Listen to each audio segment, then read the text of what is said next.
when it happens, you got to capitalize and put in more work even harder. I make sure that I got my ducks in a row before I announce anything, and I make sure that if I fail, it's gonna be on me.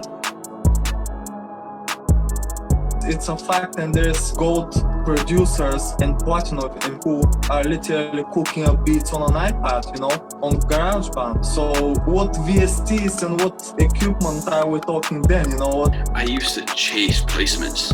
I would rather make beats for my friends and come up with them and grow with them.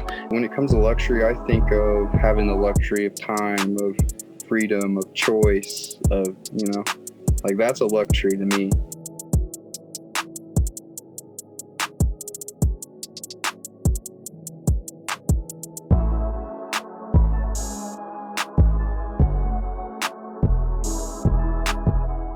Check, 1, 2. What's up with y'all? Y'all already know it's your boy 215 Got Beats, aka Streets, aka you already know this. Producer's new favorite podcast, Let Me Rap With You. It's December. We are in December, the last and final month of this hell of a year that nobody wants to probably remember. Only a few weeks left, y'all. Only a few weeks left. And then we can, But of course, y'all already know, this podcast is sponsored by Demolier. Thank you, Drippin'. You ain't drippin' until you come shop with us. Make sure you go get at my guy, Smash 215, before the year ends, before, we start brand new. Make sure you go at Demolier Shop. That's DEMOLIR Shop, no underscore, no none of that. Y'all already know how we do on this. And, of course, this podcast is sponsored by Majorloops. And in these last couple weeks, producers, you should end this last few weeks that you got left in December, end it off with a bang. If you got beat block, if you're looking for placement-worthy loops, samples, construction kits, sample kits, drums, snares, claps, you name it, hi-hats, midis, you name it. Shout out my guy, Rory Lux, majorloops.com. Great kits, great prices. End this year off with a bang, producers. And go cop some kits at majorloops.com, you feel me? And of course, this podcast is sponsored by No Rival Shop. Shout out my guy to mine. If you're on the budget trying to get some, some new drip, some new clothes, before the year ends, or you're trying to get somebody something nice and, surprise them, make sure you go on NoRivalShop.com. Shout out my guy to mine, $11 tees, plus, the mystery boxes. Definitely the mystery boxes. I've seen people get some crazy shit out of them Johns. And, definitely, I seen they got the new hoodies coming out, the new hoodies and shirts and stuff coming out, right before the year ends. So definitely shout out to y'all. But, another night, another episode, positive random vibes as always. I hope everybody's cooking up. I hope artists, you're in your home studio, either writing or, just finishing some recording, or producers, got done some beats, got done some loops, got done some midis. Y'all already know how we do. Photographers, I know quarantine sucks, but, I still see people making way. Videographers, I still see them making it do what it do. So, as always, I hope, everybody making it do what it do regardless of, what's going on. I know a lot of places are shut back down again. I know the shit sucks, but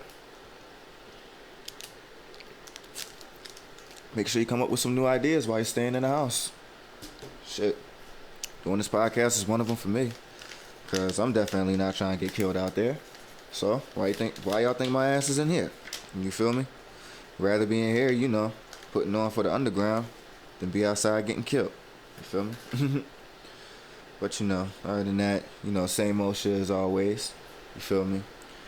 And of course, it's December, and going into, the first leg of the month already passed. So y'all already know that Top of the World is out right now. Single by yours truly, featuring rapper JC, Woo, Rolling Woods. Shout out the whole N.O.R.M. Definitely came through for me on that one. Co-produced by my guy Noah Cuz. Shout out my guy Noah Cuz. He been with me before I even transitioned into the, production. Noah was with me during the rap days. So, to see that we came out doing something again, couple years later into the production world, where I'm doing this now, definitely shouts outs to you, bro. And y'all already know the other songs that's out. Disco Devil by Bluff God, is out now. Drums on the Beat was by yours truly. Pally Ray, Private Carnival, out now. Produced by yours truly, Melody by Barber Beats. You know, shout out my in-house world of Metropolis, the world. You feel me? So, you know, like I said, it's 215 guy season. You feel me? So, you know, we just taking over one bit at a time. It's gonna be to a point where by 2022, I'm gonna probably have a single every week. You feel me? I should make that a goal for next year, but you know, we'll see what happens. We'll see what happens. Definitely want y'all suggestions on who I should work with next, cause you know I see that y'all see that you know, see I got one with Pally now, you know, so y'all see that I'm working with some peeps, working with some great people out here. So definitely want y'all suggestion, you know, the fans of who I should work with next. You know, even if you're a producer, if there's an underground artist out there that y'all fuck with, shit, just you know, shit, shoot me the score. You feel me? You know, we gonna make that happen. So, all right. Guess it's ready whenever I am. I'm sure I already know how we do. Quick little intro segment. You know, gotta get a little roll on before we go on. Get the flow on. Feel me? Don't make me start rhyming. This is a podcast, not a rap session. But you know. But one thing I will say, and you know, this is just because lately, you know, even before this episode, lately I just been kind of, you know, I've been in and out of social media. You know, I haven't been on there as much. I haven't been on Twitter as much unless it's like, you know, booking an episode or getting guests ready and stuff like that. Haven't been on there as much. But the one thing that I have been noticing, you know, I've been noticing a couple of people that have been dropping gems. You know, shout out Sonny Digital. You know, definitely shout out to the producers out there who are definitely still in the game dropping these gems, you know, for the newcomers, because, you know, I'm going to make y'all do the research yourself. But, you know, Sonny has said something like weeks ago, you know, definitely talking about investments and, you know, how everything just, you know, work. Definitely was a big gem. You know, if I get him on here for season 3, or, you know, season 4, I'm definitely going to bring that tweet back up. I gotta save that John in my bookmark because I know it's not saved, but, you know, I'm going to go back myself and find it. So, but, you know, just really betting on yourself really plays a big part, because, like, people hitting my DM and everything, people hitting me up like, you know, yo, bro, you doing singles now, you know, you dropping this, dropping that. It's because like I said, I just kind of did it the way that I wanted to do it. That's how I've been trying to do things lately. Just been trying to do things the way that I want to do, but, you know, still follow certain rules and the standards and all that stuff, but, you know, do it my way. You know, don't really go too far out my reach to really do it, and also still enjoying it at the same time. So, you know, really, like, that's a gem that really no ebook or anything can tell you. That's something that really a person can only tell you personally. Like, just having your niche, even if the game plan is not all the way full, if it's a couple ideas that sound awesome, just like go for it. Like, even if the game plan isn't like 100% like all the way there, like, just do it. It'd be like little small shit that I just be like doing, like left, right.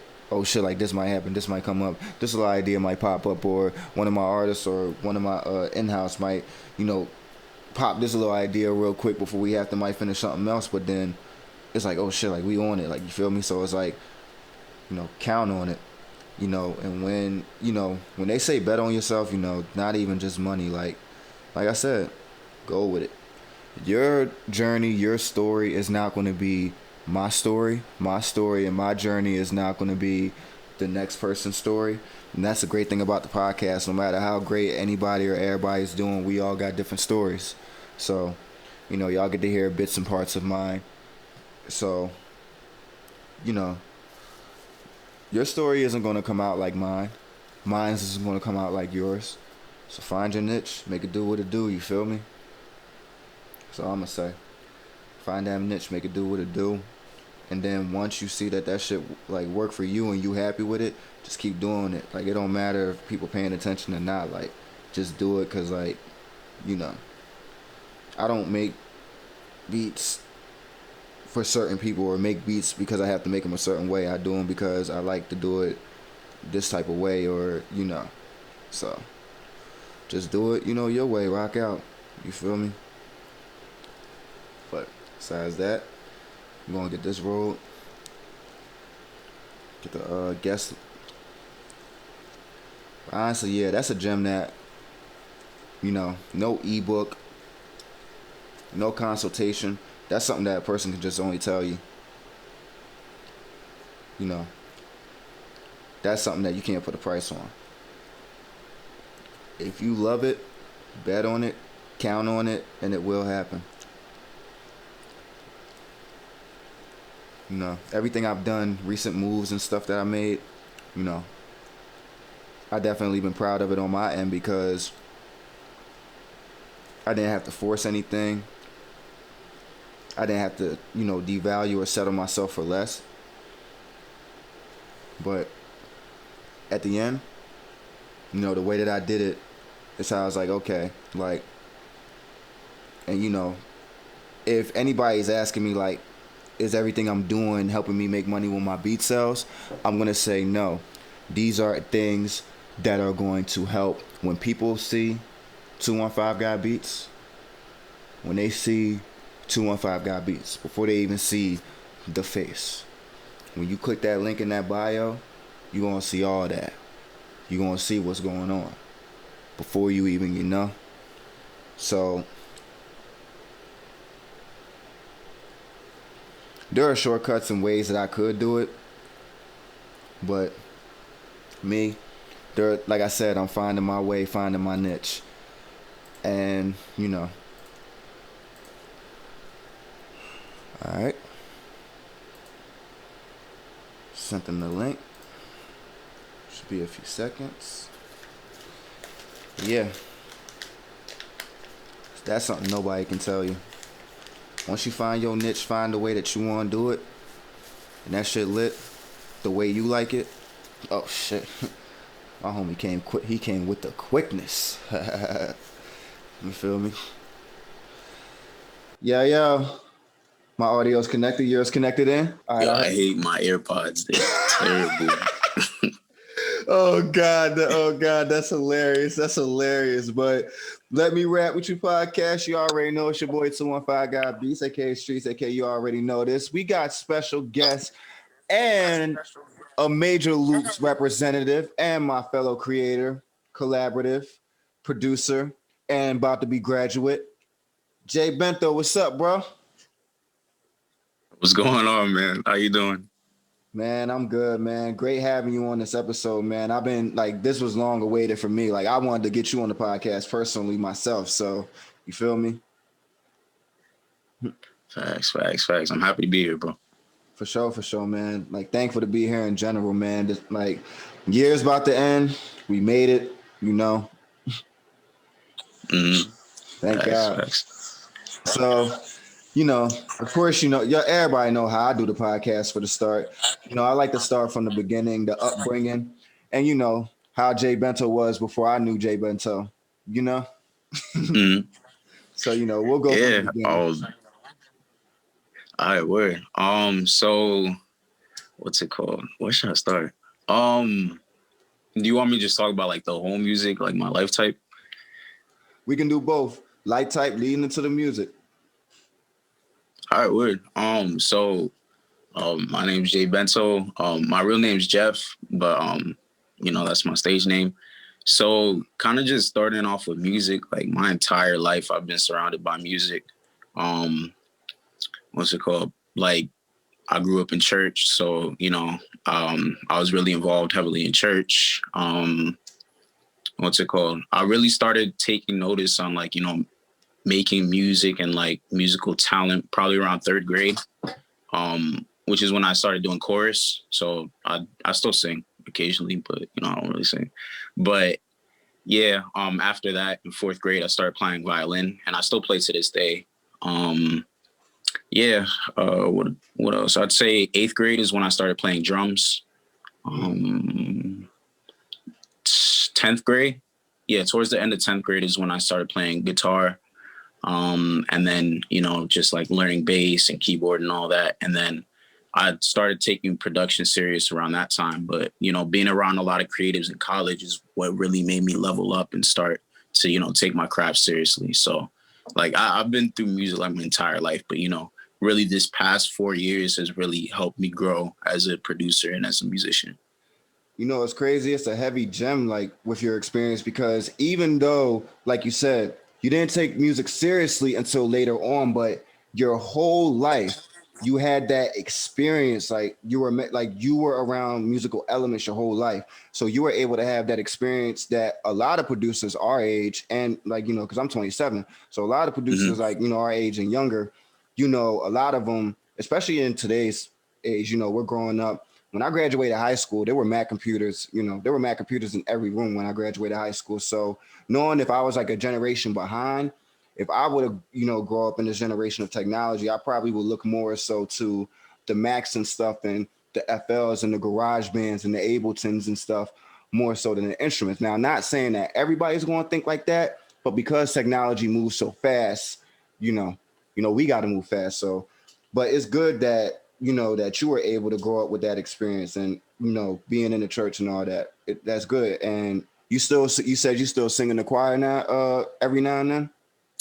Yeah, so in school, the way that it works is like I was a music minor for a little bit, so you have to take electives or whatever. So I started doing orchestra in college as well as choir. So I did choir for like 2 years or something like that.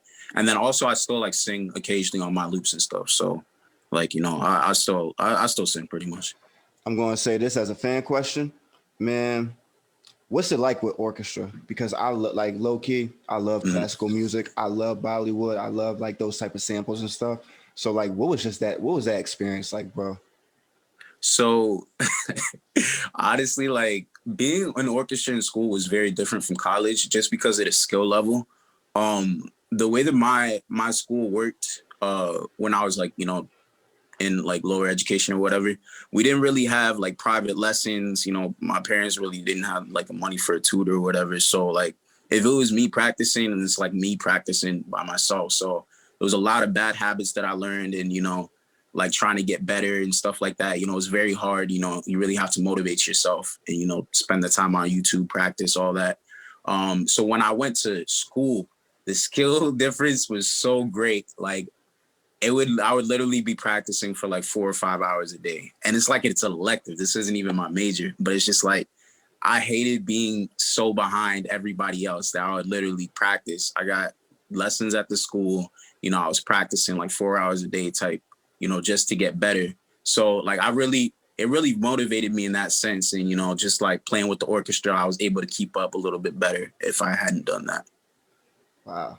And you know, and speaking of using that in your elements when you're making beats, and because everybody's process nowadays, a lot of our processes, we like you said, YouTube, we look at the tutorials, we look at stuff like that, and a lot of the processes, just pull up FL, pull out a sample or loop, or some producers they'll make their original loops right in the live Twitch and everything. Shout out to y'all.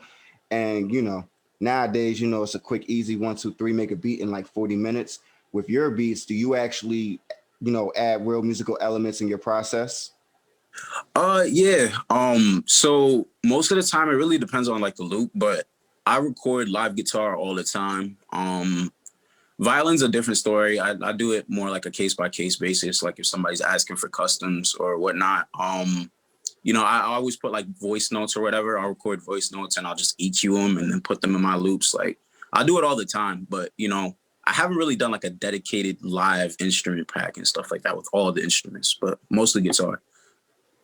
Bet for sure. Now, a lot of producers, and I'm gonna just say this in my experience, just because, like, I'm pretty sure a lot of producers and a lot of creators have done what I've done. Kanye, college dropout shit, because like I did, I did my first year, passed my first year, did my second year, and feel me on this, like I was passing with flying colors. I was passing with flying colors and everything, but like one day, and this is the story of anybody who want to know like what made me like drop out. I was in psychology class one day, and shout out to teach. I was in Psych 130, and she was just basically talking about fixed mindsets and growth mindsets, and how how certain people think, and the way she was basically breaking down fixed mindsets is basically how people follow a certain standard, And not saying that, following the school standards and all that is wrong, but some people follow certain standards and only stick to that, like it's a complacent. And having a growth mindset is taking those standards, taking everything you have, but making it more to your game, no matter if you're in school or not, or no matter if you're taking your creatives outside of that. So when she told me that, the way that I was thinking about my brand, the way that I was thinking about everything, I thought, school wasn't really, and to this day, like I really, still think that that wasn't really my route for everything that I wanted to do in the pace that I wanted to do it. So, and I know a lot of creatives, they're still in school, not just you. And I know a lot of creatives, they still chose the path to stay in school. So, just for, the creatives who are going to look to this episode to see the experience and everything that you have, what made you choose to not only go to college after high school, but to also stay and to stick with it? All right. So it's kind of like a difficult answer and kind of like a cop-out one, but originally I was going to school because, that was like what was expected of me, like all my life, my parents have, really stressed education and just being, in school because The classic parental like, standard. yeah, like, what's it called? Yeah, pretty much my entire life, like, my parents are Ghanaian, right? So they immigrated to this country and, what's it called? My bad. I'm like getting distracted, but, education really allowed them to kind of like move up in life and, have the life that we have now. We live in a nice house, all this stuff. So, they really sent, they really stressed that.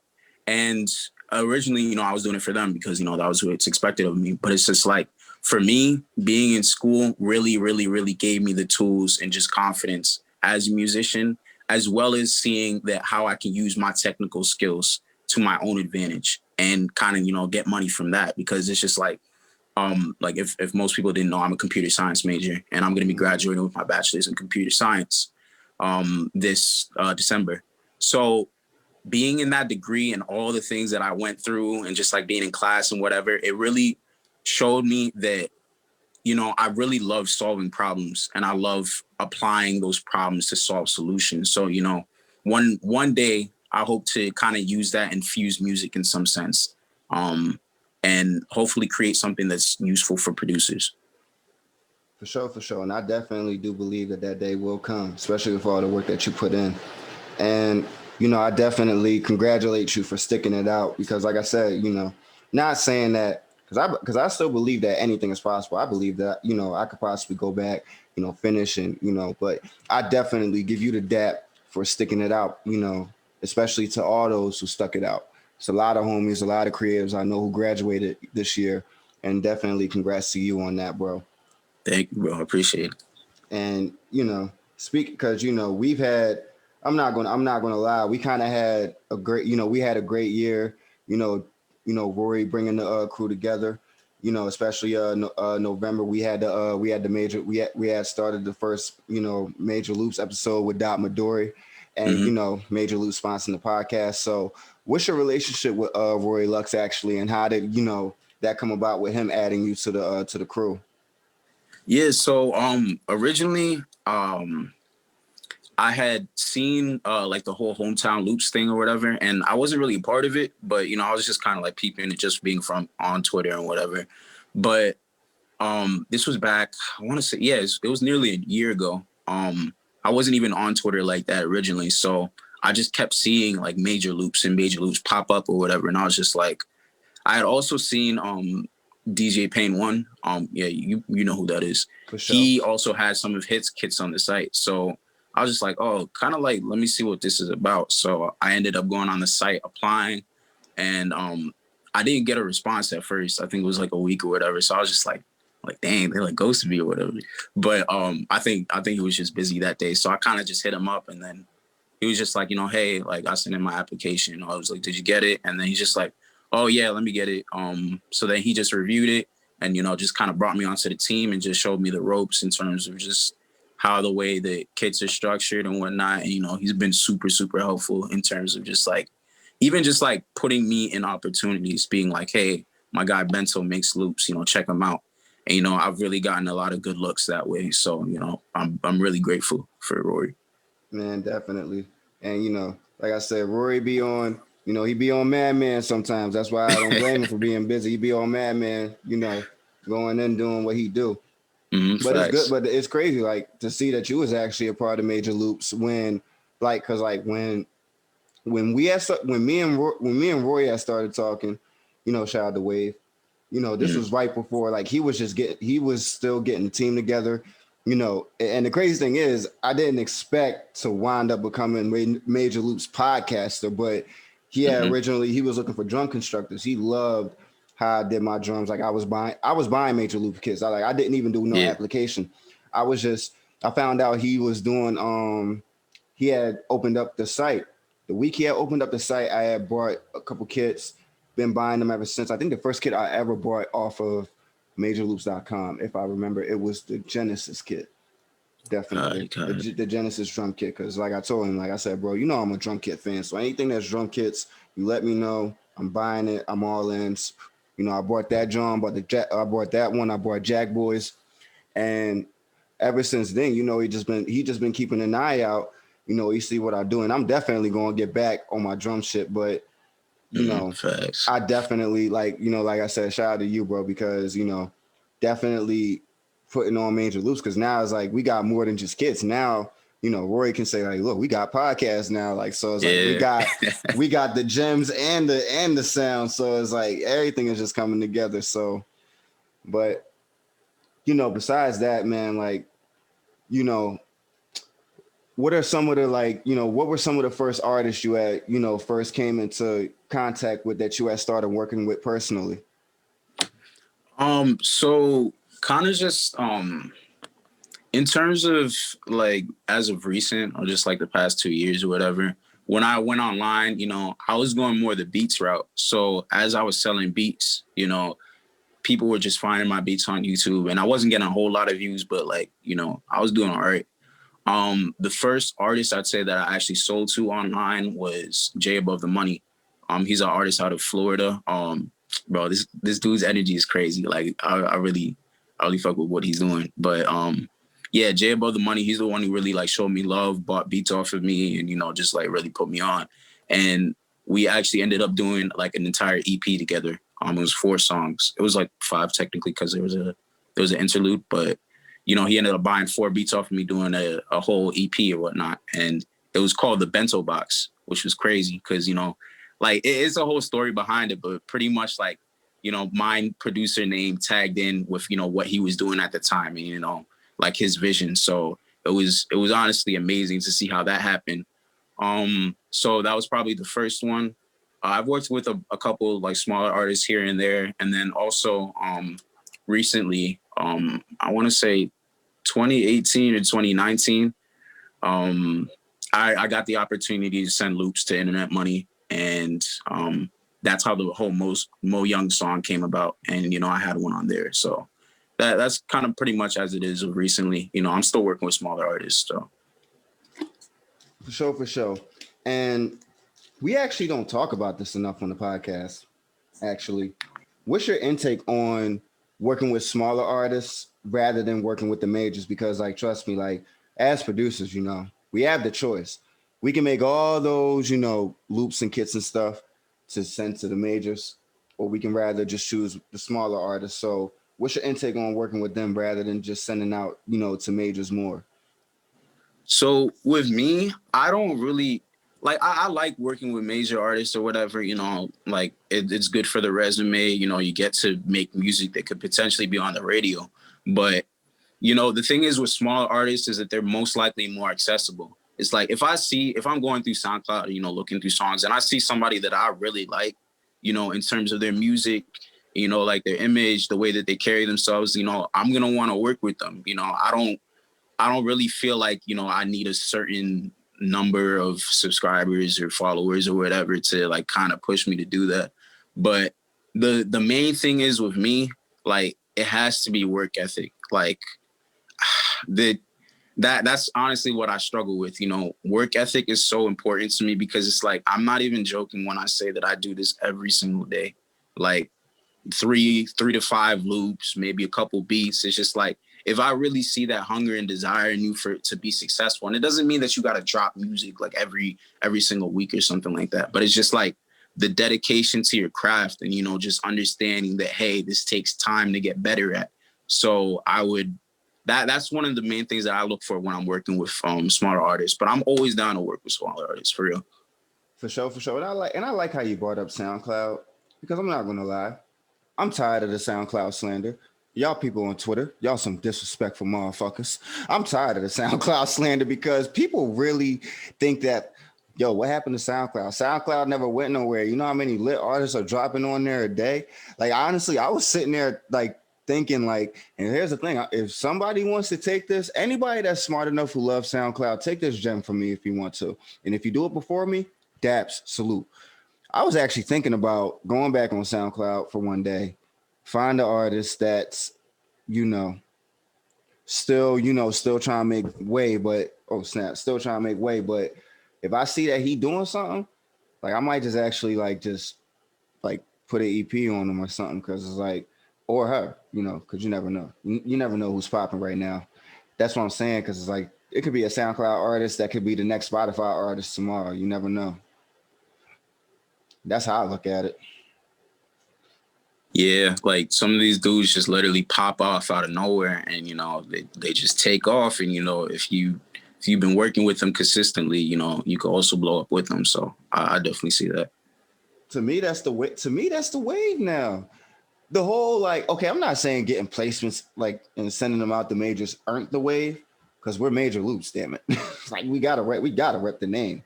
We gotta rep what we do. We done too much. So, we gotta rep the name. But at the same time, as much as we're called major loops, we do so much with smaller artists. And I enjoy that craft. I enjoy working with smaller artists because, like I said, I just like you said, you work with internet money, but they're a prime example of working with smaller artists and blowing them up. Yeah, for real. Especially, just bringing them to the top and whatnot, it's definitely possible. And just even to get to the point where the paperwork is signed, I've been there at so many points, even just snippets of major artists.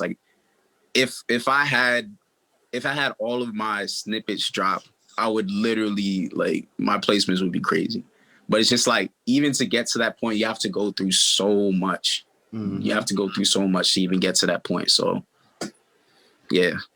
Mm-hmm. And I said this earlier on the intro segment, and this is the one gem I'm going to give y'all that, like I said, Sonny Laurent, he gave a gem earlier.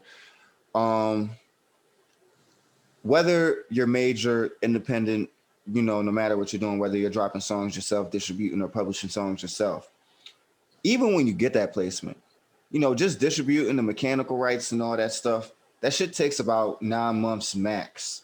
Mm-hmm. Maybe longer, depending on the paperwork, depending on the people you're dealing with, depending on the label you're dealing with, and depending on the placement. If you're doing it yourself, if you're independent, max probably 9 months, for the registration and all that, your mechanical rights and stuff to kick in. That's just going to take 9 months. You feel me? So it's if I drop a song now, or if I publish my shit now, 9 months from now, I'm not really going to start seeing shit.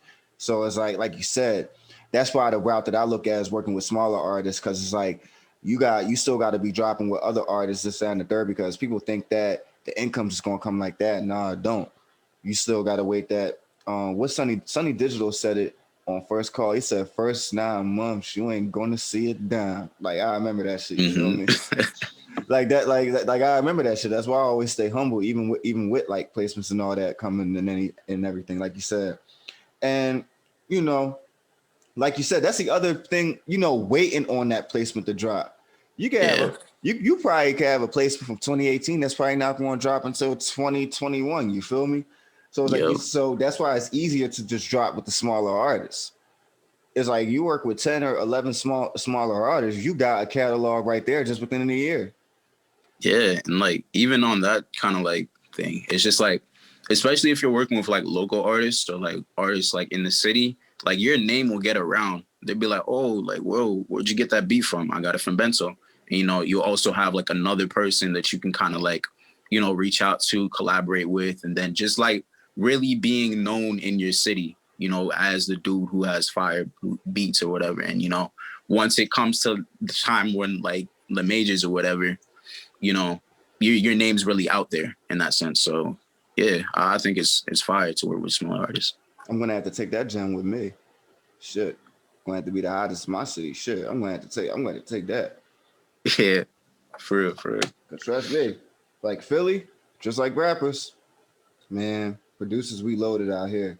Mm-hmm. Like you said. So, but that's why I said I love your perspective on working with the smaller artists, even though we in a circle where it's like anybody can pop off any day, and even though like I said, like major loops, we got so much coming for 2021. I'm not gonna spill the sauce because I'm not gonna have Roy put my neck up, but but for Jay Bento himself and for his brand, what do you got planned coming for 2021? Probably the biggest thing is just going more aggressive on the loop marketing. Starting to network more and just kind of like get my loops out there. I really want to start doing tutorials. What's it called, on YouTube. And I just hit 1,000 subscribers on my YouTube channel, and I'm just like so happy about that. I'm like, bro, I'm on cloud 9 right now. But yeah, I kind of want to end up doing kind of like more interactive content with that.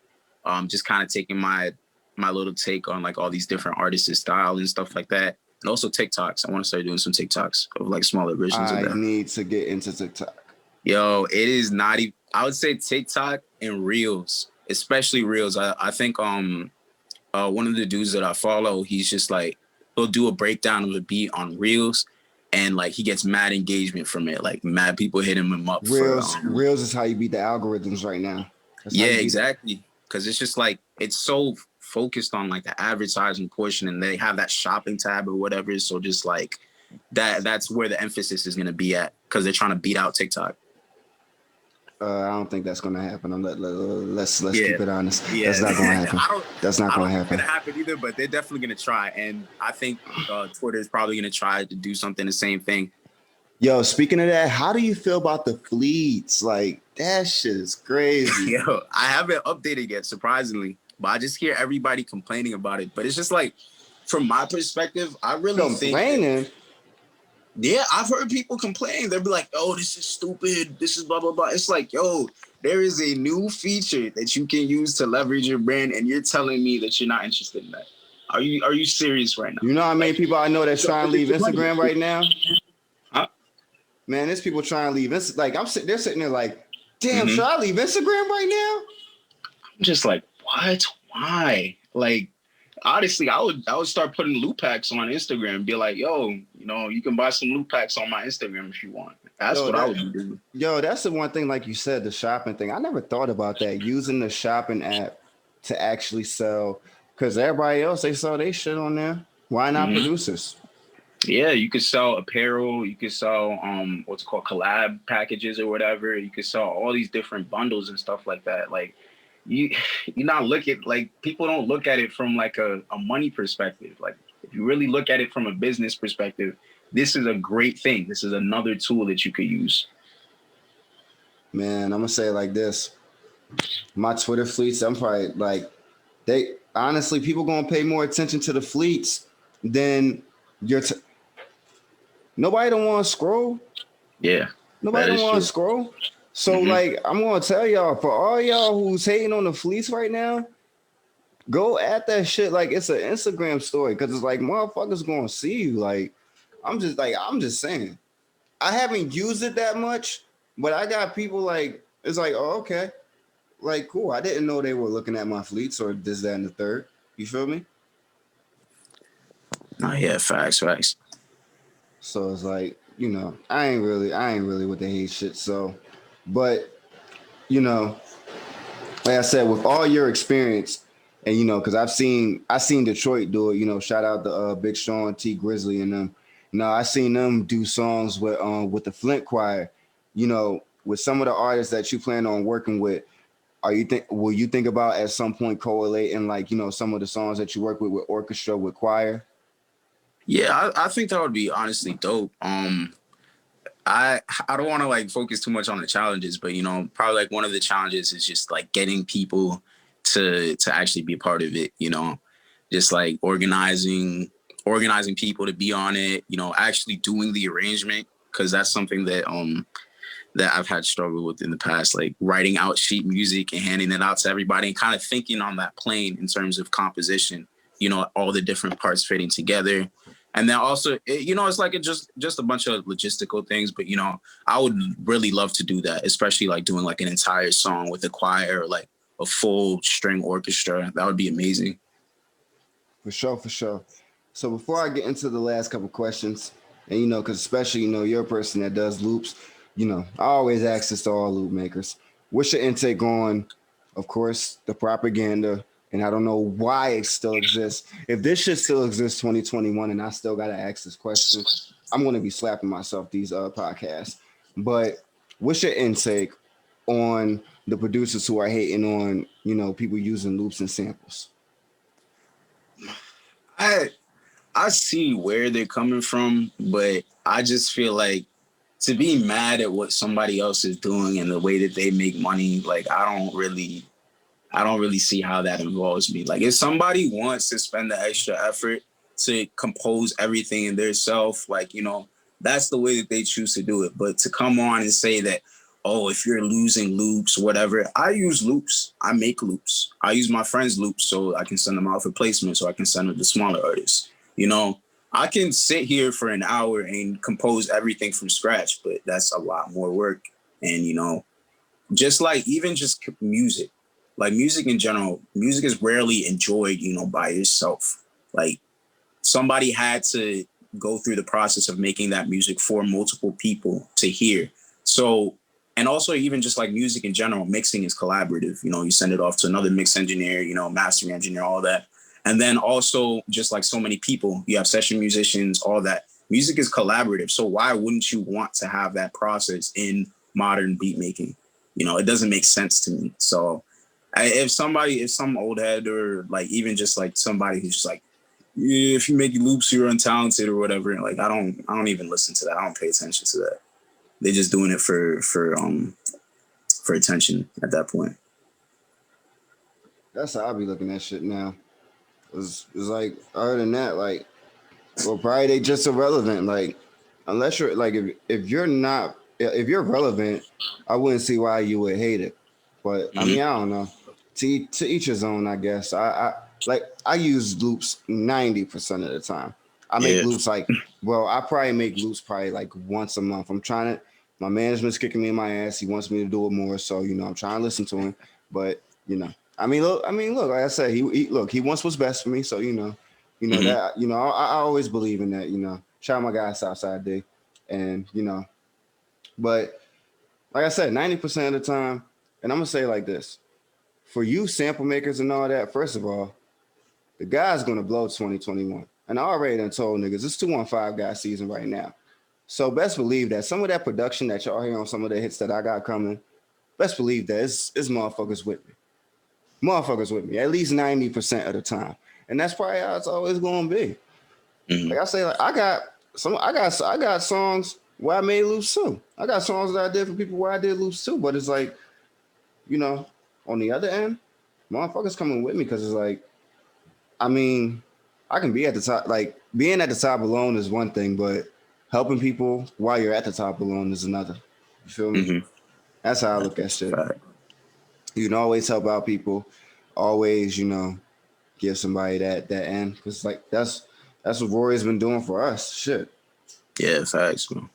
So that's how I look at that shit.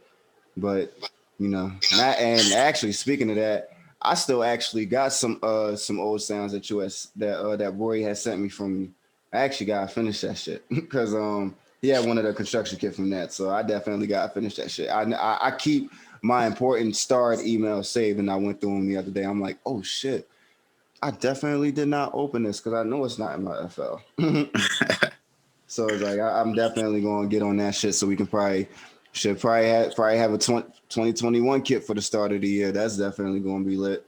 Yeah, that would be amazing, bro. Yeah, for sure. But you know, going into the, the end of the podcast, going into the, how I always do it. If you can give one last gem, like let's say for example, a creative, a producer is sitting in the studio with you right now, or just sitting with you wherever, and you can give them one last gem before they walk out that door, what would you tell them? Dang, that's hard. I'd probably say, dang, I want to do two. I'm gonna do two. I would say, learn music theory and use good sounds if you're trying to make loops. Those are probably like the two most important things. To kind of go off the first point, the thing is, like, a lot of people say you don't need music theory or whatever. It's just like music theory really unlocks it and makes it able for you to do different things and know the correct names for them. So it's just like me, like my music theory knowledge isn't all the way there, but it's just like I understand certain concepts because, I was forced to learn inside of like school and like private lessons or whatever. Like I know how these work. So if I want to create a certain type of sound, I'm not out here like guessing all over the place trying to like make something. I can just pick something and be like, oh, this is the mood I'm going for. I do that, and I understand. And also just like playing live, it helps really well too. And kind of like to the second point in terms of like finding good sounds, like you can use like cheap sounds or whatever, but it's just like it's not gonna sound good. And it's not gonna be as versatile. So invest in your sounds, I know like there's a whole thing of like pirating or whatever. So like I'm not gonna speak bad against it. Do what you gotta do. Stop the goddamn pirating. Yeah, but I'm not gonna sit here and be a hypocrite. Like I haven't, but it's just like I done it, but especially once I was buying kits before I transitioned into a like production full time, but once I really did it full time and I started like valuing like the work, I sat there like, yo, I can't do that shit. I just can't. Yeah, and it's just like even if you are doing at this point, you should probably at least try to transition to the point where I'm buying more paid plugins or whatever and kind of phasing it out, because it's just like it. If your computer goes up in flames right now, you're done. Like you can't pull it up from anywhere else unless you got backups. I will say this, and there's a link that people can save. Like I don't remember the exact link, but if I'm correct, because these guys never go away, I'm actually going to go back and actually try to find some VSTs. There is a website called vstwarehouse.blogspot.com. If the website is still up, vstwarehouse.blogspot.com. There are a hella VSTs in that shit. They're all actually no. I actually found TDR. I found TDR Nova in there actually. But I'm gonna say it like this: if y'all want that sauce, and then just find the link and just save it somewhere. So like he said, if the computer does go up in flames in that bitch, and you got to get that shit back, at least you'll get the VSTs back. So like use good sounds. But yeah, actually speaking of, before I say buy your damn kits. But because the podcast is sponsored by majorloops.com, and I always give the score, in the intro of the podcast, looking for great loops, looking for great, samples, drum kits and all that. What are some of the kits on majorloops.com that you have that producers can actually go and purchase, if they actually want to go cop some Major Loop kits tonight? So I have Accelerate with Caldera. I think that's how you say his name. But he's going crazy on the drums on that one. Best drum maker in the squad right now. Facts. When I talk to Wave Guy, Wave Guy, he'll back him up he'll take a bullet for him. He's probably the best drum maker in the squad right now. Definitely look up to him. Yeah, so I have a kit with him. I have Colors, which is up. That's kind of an old one. One of my favorites. Oh, really? Word. I appreciate it. Yeah, I definitely love Colors. Like I was going through it. I ain't use it yet, but it's like I always have a memory of kits I go through, and I sat there like, oh, I'm definitely going back in that kit when I make beat. When I have like a whole 2 days to just make beats, going back in that shit. Appreciate it. What's it called? I think Vertigo is up there. I have Vertigo version 1 and version 2, and that's You all I did can really Vertigo? remember. Yeah, I did Vertigo. I think one of the songs that's gonna be on one of my artist album, one of the loops actually came from Vertigo. If I remember, it was Vertigo 1 because if I remember, I don't think I bought Vertigo, but I think when I bought Motion. Shout out my guy Kizzy. I bought Motions that day, and Wave had just sent me Vertigo, like just off the strength. He had just sent me that shit. He said, "Yo, we get a chance, like just try this kid out." Never knew it was yours. You know, like he never told me. He just said, he just told me he just told me one of his producers, like just made it. I never knew it was you. Thank you. Appreciate it. And then like I also have like a bunch of kits on my personal site. What's called my PayHip store. So like those are like a whole different vibe and whatever. But yeah, I really appreciate you having me on here. Man, of course, bro. Just appreciate having you, man. I'm definitely like a great Major Loops episode. Definitely gonna have more because I got Drake crazy ass coming and I got Drake crazy ass coming on the podcast and I think in a couple weeks he'll be coming on the podcast. Yeah, my guy's different. That's my brother though. I love him to death, man. But nah, for real. I'm not gonna lie. Besides this episode, I swear to God that episode might be long as shit because it's gonna be too many laughs in between those questions. I love this crazy ass man. You feel me? Definitely shout outs to him. Nah, yeah, he's a good dude. But I'm Gary say, man, is there anybody who you would like to shout out? Before we exit out the podcast. Honestly, shout out my guy Rory. Shout out everybody from Major Loops. Yeah, like I'm just happy to be here, happy to be alive, making music. So yeah, for real. Well, then you already know, bro, and y'all already know how we do. Appreciate everybody rocking with us. It's your boy 215 God Beats, aka Streets, aka you already know this. Jay Bento in the building. Major Loops, you already know. And we out of here. Peace to you, bro. Peace, bro. Yeah.